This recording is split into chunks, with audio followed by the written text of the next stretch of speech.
টক খেতে কারই না ভালো লাগে দেখো। একবারে সকাল সকাল ব্রেকফাস্ট করে তারপরে আমরা নিয়ে বসে পড়েছি। আর এগুলো জানো তো বৌদিদের বাড়ির গাছের আমড়া।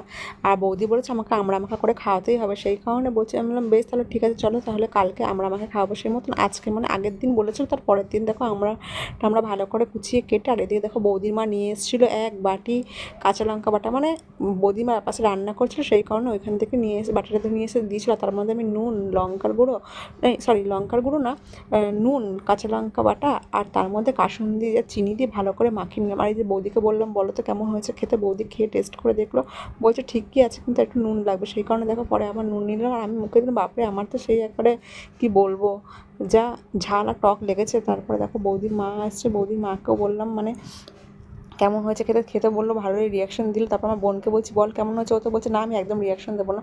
তারপরে ওর মতন মানে বৌদি শুরু করেছে। আমি বললাম বৌদি বলো কেমন হয়েছে খেতে, বৌদি বলছে আমিও রিয়াকশন দেবো না, তুমি ভিডিও করো না, আমি একদম রিয়াকশন দেবো না, এরকম বলছিল। যাই হোক খুব মজা করছিলাম আমরা মাখা খেতে খেতে। তারপরে আমরা মাখা নিয়ে চলে গেলাম নিচে। আর পিসি বলছে হ্যাঁ যা মানে ভিডিওতে যা পারবি তাই তোর, ওইসব বলছিল, মজা করছিল। তারপরে দেখো এদিকে পাপা, আমি, বৌদি, মা আর পিসি সবাই মিলে আমরা মাখা খেলাম। আজকের জন্য টাটা।